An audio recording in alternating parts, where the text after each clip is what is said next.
ये विवाद चल रहा है, किस तरह से देखते हैं और क्या कुछ कहेंगे? देखिए, कल सदन में वक्फ संशोधन अधिनियम 2024 जो पेश हुआ, वो लोकसभा में जो पास हुआ है, इसका पूरा देश का आम मुसलमान, पिछड़ा पासमानदा मुसलमान इसका स्वागत करता है। ये देखिए, वक्फ अमेंडमेंट एक्ट आज मुसलमानों के लिए बहुत अहम था, बहुत ज़रूरी था। जिस तरीके से वक्फ बोर्ड की ज़मीनों के का मिसमैनेजमेंट हो रहा था, उसके ऊपर अवैध कब्जे हो रहे थे। कुछ खास लोगों ने, कुछ खास ग्रुप्स ने वक्फ की संपत्तियों को अपनी जागीर समझ लिया था। ये अमेंडमेंट इस तमाम चीज़ों में सुधार लाने का काम करेगा। वक्फ की ज़मीन जो है, ये खुदा की ज़मीन है। ये मुस्लिम समाज के वेलफेयर के लिए, उनके डेवलपमेंट के लिए इस्तेमाल होनी चाहिए। वक्फ के माध्यम से आम गरीब मुसलमानों का भला होना चाहिए। लेकिन तमाम कुछ ऐसे लोग हैं, कुछ ऐसे सेलेक्टेड लोग हैं जिन्होंने वक्फ की जो मूल भावना है उससे इतर काम किया है।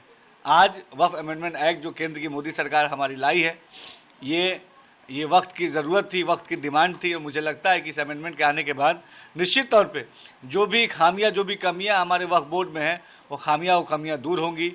प्रॉपर ऑडिटिंग होगी, प्रॉपर उसका मैनेजमेंट होगा, मिस हैंडलिंग से ये बचेगा, अवैध अतिक्रमण, अवैध कब्जों से हम इसको मुक्त कराएंगे और इस पे विकास के काम होंगे। वक्फ की संपत्तियों पे चैरिटेबल स्कूल, हॉस्पिटल्स खुलेंगे ताकि जो गरीब मुसलमान है, पासमानदा पिछड़ा मुसलमान है, उसको इसका लाभ मिले।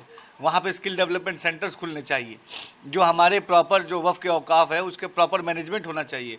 मुतवल्ली जो होता है, उसके नियुक्ति में एक पारदर्शिता, ट्रांसपेरेंसी होनी चाहिए। सबसे इम्पॉर्टेंट है, जो वहाँ से रेवेन्यू आ रहा है वो रेवेन्यू कहाँ जा रहा है। हमारे देश में जो वक्फ की प्रॉपर्टी है, अगर उसकी वैल्यू देखी जाए तो लगभग 1.25 लाख करोड़ से अधिक की वैल्यू है। 1.25 लाख करोड़ से, तो उससे लगभग 1200 करोड़ का एनुअल रेवेन्यू आना चाहिए। लेकिन एक्चुअल में आता कितना है? केवल और केवल 150 करोड़ रेवेन्यू आता है। तो बाकी 1100 करोड़ रुपए रेवेन्यू का गबन घोटाला हर साल वक्फ बोर्ड में कुछ खास लोग कर रहे हैं। 1100 करोड़, अगर ये 1100 करोड़ वक्फ बोर्ड के पास आते तो हर साल 300 से अधिक कॉलेज खुलते, 700 से अधिक हॉस्पिटल खुल जाते, स्किल डेवलपमेंट सेंटर खुल जाते। इससे किसका भला होता? इससे मुसलमान का ही भला होता। तो ये लोग जो विरोध कर रहे हैं, ये वही लोग हैं जो नहीं चाहते ये जो 1100-1200 करोड़ का हर साल का गबन है, इस गबन को, ये गबन रुके। ये वही लोग हैं जो इसका विरोध कर रहे हैं। इसको एक नाम भी दिया गया है उम्मीद, और इस राष्ट्रपति मंजूरी के बाद ये विधेयक कानून बन जाएगा। निश्चित तौर पर इसको जो नाम दिया गया उम्मीद, unified management, empowerment, efficiency and development, ये जो नाम इसको दिया गया, ये बहुत सटीक नाम है। उम्मीद, ये उम्मीद की एक किरण है जिसको किरण रिजिजू जी ने पेश किया। मोदी जी ने एक उम्मीद की किरण दी है और ये उम्मीद की किरण हमारे मुस्लिम समाज के जीवन में नई खुशियाँ लाएगा, उनके जीवन में विकास लाएगा, उनके जीवन में तरक्की लाएगा। और वक्फ के माध्यम से जो उनको अधिकार मिलने चाहिए, जो उनकी सुविधाएं मिलनी चाहिए, ये सुविधाएं, ये उम्मीद जो वक्फ अमेंडमेंट एक्ट है उनके जीवन तक पहुंचाने का काम करेगा। आप लोग कह रहे हैं कि उम्मीद की किरण है, वहीं कांग्रेस हमारे अधिकारों पर हमला है, इससे मुसलमान समुदाय और वक्फ दोनों को नुकसान होने वाला है। ये दिन इतिहास के काले दिन के रूप में दर्ज होगा और अदालत जाएंगे और इस विधेयक के खिलाफ लड़ाई करेंगे। देखिए, बहुत हैरत की बात है, मैं खासतौर पर अपने मुस्लिम समाज के तमाम नेता जो अलग अलग दल में, भले हम अलग अलग दल में हैं, लेकिन हमारे दिलों में मुस्लिम समाज के डेवलपमेंट की बात होनी चाहिए। लेकिन बड़े अफसोस की बात है कि राजनीति में हम इतने अंधे हो गए हैं कि हमने अपने आंखों पे काली पट्टी बांध दी है और हम ये नहीं देख पा रहे हैं कि इस अमेंडमेंट की कितनी ज़रूरत थी। मैं सवाल पूछता हूँ तमाम अपने विरोधी जो दल के जितने भी नेता हैं, खासतौर पर जो मुस्लिम समाज के नेता हैं, कि वो ज़रूर बताएं कि मैं एग्जाम्पल के तौर पर उत्तर प्रदेश को लेता हूँ। उत्तर प्रदेश में 75 जनपद हैं, हर जनपद में हज़ारों वक्फ की जो है प्रॉपर्टीज़ है। कितनी वक्फ की प्रॉपर्टीज़ पे चैरिटेबल हॉस्पिटल खुले, यही बता दें।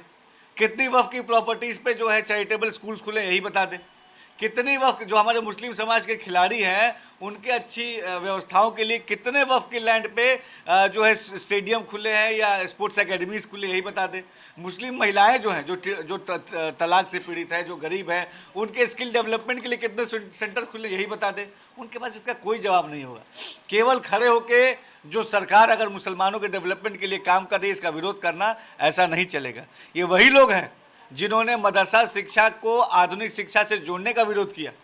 उनके बच्चे तो अच्छे अच्छे स्कूलों में जाए, विदेश में पढ़ने जाए, लेकिन गरीब मुसलमान का बच्चा जो मदरसे में पढ़ता है वो दीन इस्लाम के साथ साथ मैथ साइंस कंप्यूटर पढ़े, ये जो हमारी सरकार ने सोचा, इसका भी इन्होंने विरोध किया।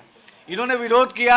हमने कहा अल्पसंख्यक बाहुल क्षेत्रों के इंफ्रा डेवलपमेंट का काम होना चाहिए, इन्होंने इसका भी विरोध किया।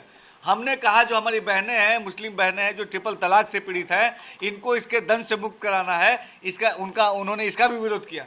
हमने कहा जो पिछड़े पासमानदा मुसलमान है, 85% जो मुसलमानों की आबादी है वो पासमानदा मुसलमानों की है, हमने कहा पासमानदा समाज के डेवलपमेंट के लिए काम करना है, इन्होंने इसका भी विरोध किया।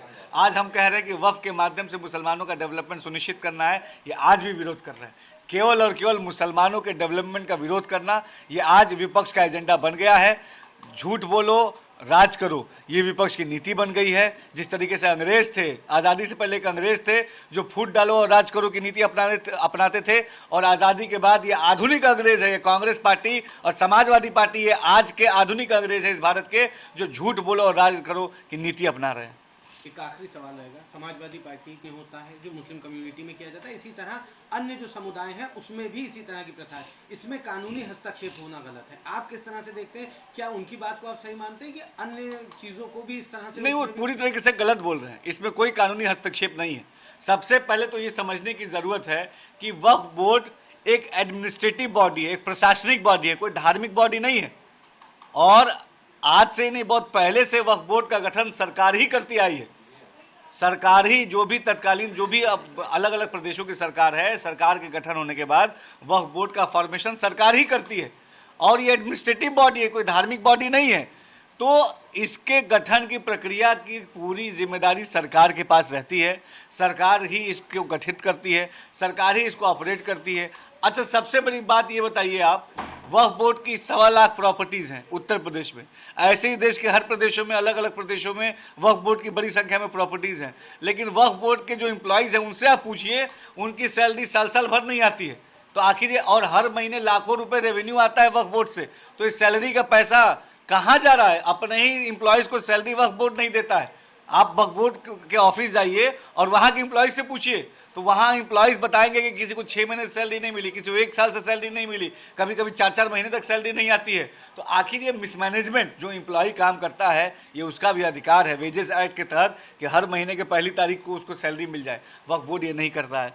जो मुतवल्ली हैं, वो जो वहाँ से रेवेन्यू जनरेट होता है वक्फ बोर्ड की लैंड से, उसका 7% जो है रेवेन्यू का जमा करना चाहिए वक्फ बोर्ड में। वो कहाँ जमा होता है, उसका हिसाब मांग लीजिए। जो 500 की पर्ची कटती है और पगड़ी 10-10 लाख रुपए ली जाती है, डिपॉजिट 10-10 लाख रुपए वक्फ की प्रॉपर्टीज का लिया जाता है, वो 10 लाख रुपए किसके पॉकेट में जा रहा है, इसका सवाल पूछना चाहिए। तो हम तो भाई, जो कमियां है, वो 10 लाख रुपए जो किसी खास के पॉकेट में जा रहा है, जो डिपॉजिट का है और जो पगड़ी का है, वो पैसा गरीब मुसलमान का पैसा है, वो मेरा और आपका पैसा नहीं है। वो पैसे का हक एक गरीब मुसलमान का हक जो मार रहा है, ये उस हक की लड़ाई है।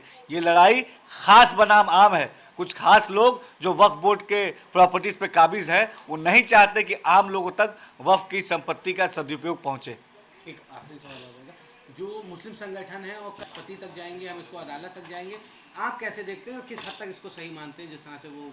देखिए, कुछ राजनीतिक दल, कुछ नेता और कुछ मुस्लिम संगठन, कुछ मैं जानबूझ के कुछ लगा रहा हूँ, ये इसका विरोध कर रहे हैं। मेजॉरिटी पिछड़ा मुसलमान, मुस्लिम महिलाएं, मुस्लिम नौजवान, पासमानदा मुसलमान इस वक्फ अमेंडमेंट एक्ट के साथ मोदी जी के साथ खड़ा है। क्योंकि वक्फ के नाम पे जो धांधली है ये बंद हो जाएगी, इसीलिए कुछ लोग परेशान हैं, और ये धांधली बंद होनी चाहिए ताकि मुसलमानों का डेवलपमेंट हम सुनिश्चित कर सकें।